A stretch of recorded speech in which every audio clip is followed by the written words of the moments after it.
नमस्कार दोस्तों, currency weekly analysis पे आप सभी का स्वागत है। This presentation is brought to you on behalf of Ticker TV and I am your host Ashish Barua. Last week, that means 16th of September से 20th ऑफ सितंबर तक करेंसी में कैसे बिहेव किया है एंड यहाँ से क्या हम एक्सपेक्ट कर सकते हैं, उसी का एक प्रयास है ये वीडियो प्रेजेंटेशन। लास्ट वीक का जो मेजर इंपॉर्टेंट इवेंट था वो था आपका फेड चेयर का एफओएमसी रेट डिसीजंस, जहां पे फेड चेयर जेरोम पावेल ने रेट कट किया है बाय 50 बेसिस पॉइंट्स, जहां पे majority of the market participants का ये एक्सपेक्टेशन था कि क्वार्टर बेसिस पॉइंट्स का रेट होगा एंड माइनॉरिटी मेंबर्स का ये एक्सपेक्टेशन था कि आपका 50 बेसिस पॉइंट्स का भी रेट कट हो सकता है। Finally 50 basis points rate cut हो चुका है एंड ऑल्सो ये रिमेनिंग दिसंबर 2024 तक क्वार्टर और दो रेट कट का एक्सपेक्टेशन है, thereby making it a 1% rate cut followed by 2025 में another 1% रेट कट का ये हो गया एफओएमसी रेट डिसीजंस का। अभी व्हाट नेक्स्ट के लिए ये है कि आज हम थोड़ा सा करेंसी के अलावा भी थोड़ा सा डिस्कशंस करेंगे। क्या डिस्कशंस करेंगे कि ये एफओएमसी रेट डिसीजंस के बाद मार्केट में एक particular section is talking about recession, कि यूएस में रिसेशन आ जाएगा, मार्केट घुस जाएगा, ये हो जाएगा, वो हो जाएगा and all this things.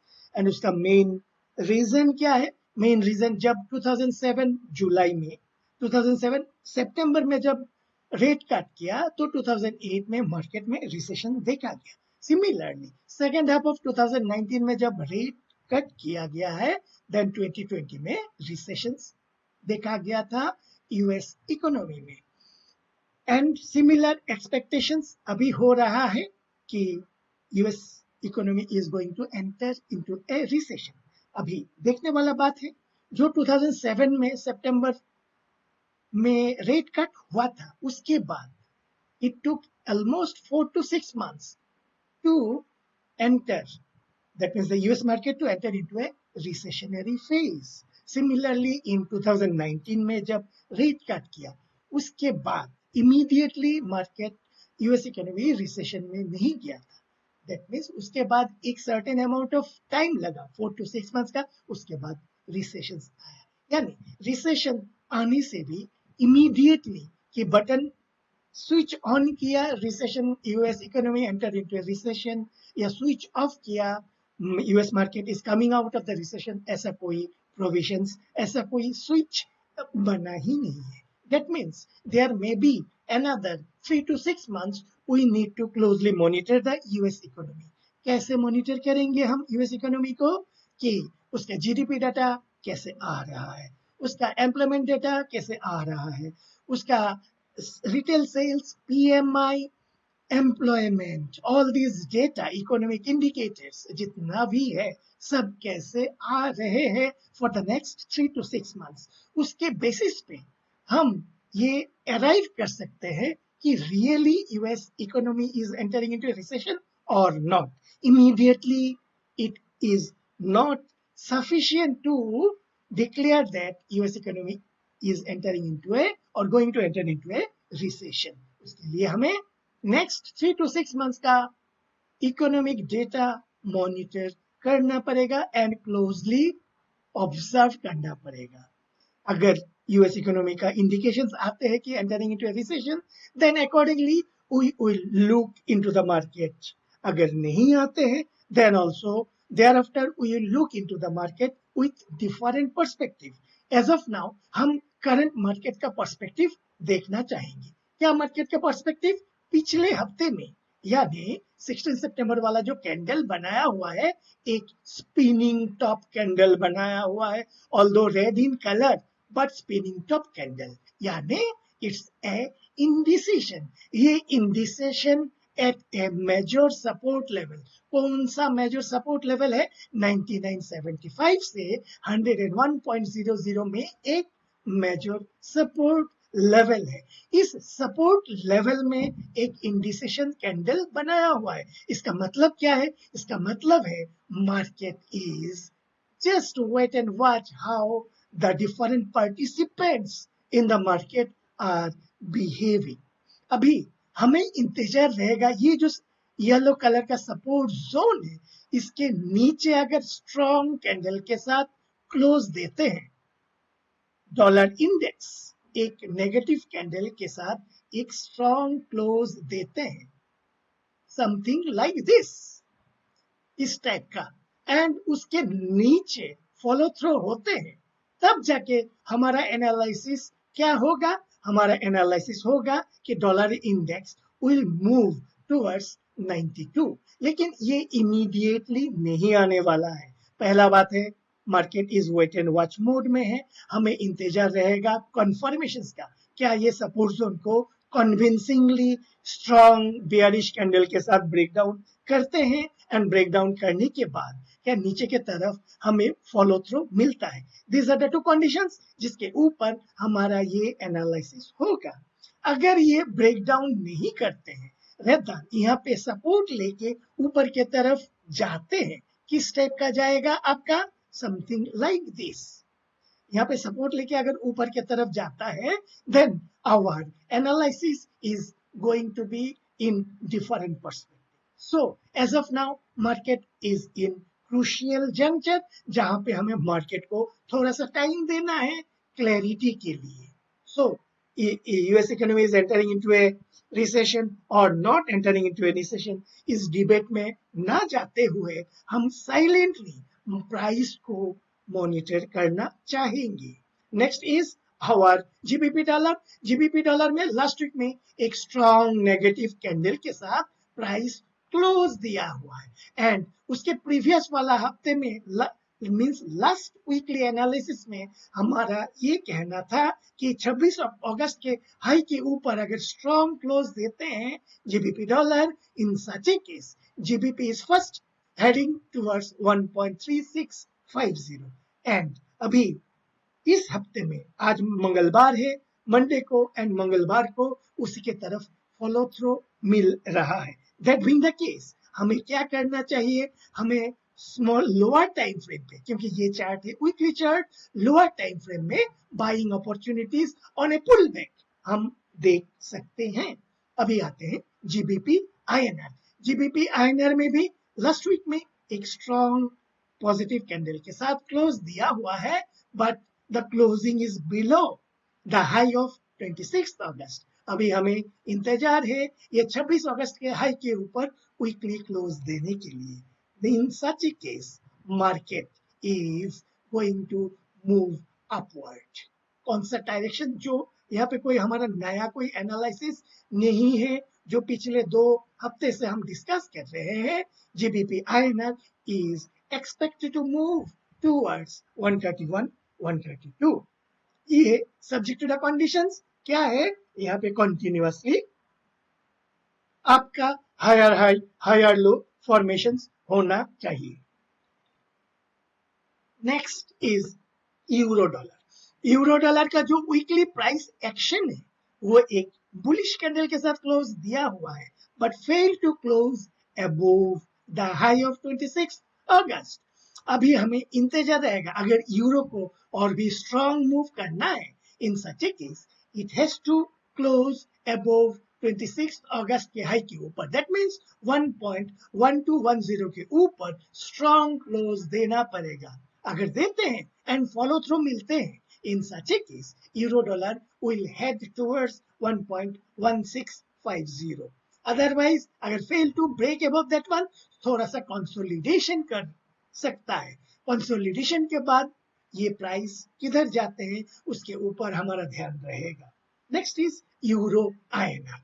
Euro INR में भी एक स्मॉल बॉडी कैंडल बनाया हुआ है, price rejections at the higher end, जो लास्ट वीक का प्राइस एनालिसिस है, and fail to close, even touch the high of 26. Forget about closing above 26 August. That being the case, यहाँ पे अभी भी प्राइस इसके ऊपर नहीं जा रहा है। हमें इंतजार रहेगा इस हाई के ऊपर क्लोज देने के लिए। अगर क्लोज देते हैं तो क्या होगा? यही होगा कि यूरो आईएनआर में मूव टूवर्ड्स 106.50 से 107.50, 107.00 के तरफ।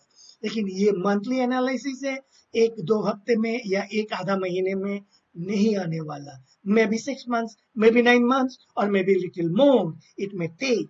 Subject to the conditions, price is entering into a higher high, higher low mode, जो अभी as of now दिख नहीं रहा है। as of now ये sideways consolidation कर रहे हैं। डॉलर येन में जैसे कि आप हमारा 12 अगस्त या सब्सिक्वेंटली जो भी एनालिसिस है उसमें आप देखोगे कि हमने ये डिस्कस किया था 5 अगस्त का जो लो है it becomes a temporary bottom. लेकिन क्या देखा हमने 9 सितंबर वाला जो वीक था उस वीक में इस लो को तोड़ दिया, लेकिन फॉलो थ्रू नहीं मिला एंड पिछले हफ्ते में बाउंस बैक किया। देयर बाय यहाँ पे जो प्राइस एक्शन है थोड़ा सा अलर्ट मोड में है। क्या अलर्ट मोड में है कि मैं अभी इतना जल्दी नीचे नहीं जाने वाला हूँ। नीचे अगर जाना है टूवर्ड्स मीन्स 140 और बिलो, देन प्राइस कंफर्मेशन हमें देखना पड़ेगा। स्पेसिफिकली इस पिछले हफ्ते के लो के नीचे क्लोज देना होगा, then and only then dollar yen में है टूवर्ड्स 140 और फर्दर लोअर।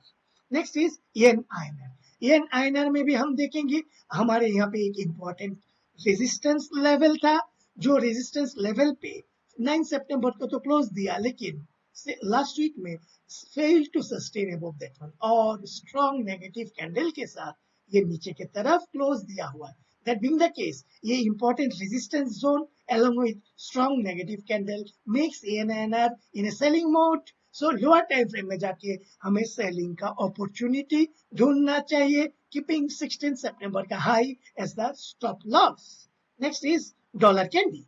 डॉलर कैंडी में जैसे कि हमारा एक्सपेक्टेशंस था 1.36 इंपॉर्टेंट रेजिस्टेंस, पहले जो हमारे इंपॉर्टेंट सपोर्ट था। क्या इस रेजिस्टेंस जोन में जाके फिर दोबारा ये नीचे की तरफ आएगा तो क्या ये 26 अगस्त के लो के नीचे क्लोज देगा? इन such a case dollar candy में मूव डाउन टुवर्ड्स 1.32 1.3250 अभी उसी डायरेक्शंस में यानी 26 अगस्त के लो के तरफ जाने का प्रयास कर रहा है, लेकिन अभी भी हमें इंतजार करना होगा। ऑसी डॉलर में जैसे कि हमारा यहाँ पे वीकली आरएसआई एट 59.62, यहाँ पे जब आरएसआई 60 के नजदीक गया या 60 के जस्ट क्रॉस करने का प्रयास किया तो प्राइस सेलिंग मोड में आ चुका है। यहाँ पे देखिए, यहाँ पे देखिए, one more time it has approach 60, so we need to be very careful. क्या केयरफुल? एक तो है प्राइस एक्शन यहाँ पे रेजिस्टेंस जोन में है आरएसआई एट 60, क्या यहाँ पे प्राइस रिजेक्शन हो रहा है?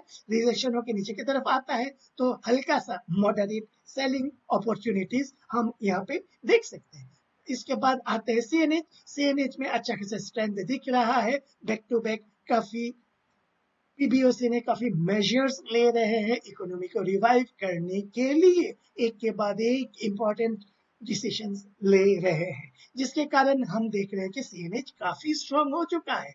सीएनएच का स्ट्रांग होना रूपी बुलिशनेस का एक सिग्नल है, क्योंकि हमारा मींस मेजर इंपोर्ट ये सीएनएच में भी होता है, जिसके कारण अगर सीएनएच वीक होते हैं तो हमारे प्रेशर रूपी के ऊपर भी आते हैं। अभी ये जब तक इस रेजिस्टेंस जोन को रेस्पेक्ट करता है, कौन सा रेजिस्टेंस जो पहले सपोर्ट था, ये कलर लाइट ग्रीनिश कलर का जो रेजिस्टेंस जोन है उसको रेस्पेक्ट जब तक कर रहा है तब तक बढ़िया है।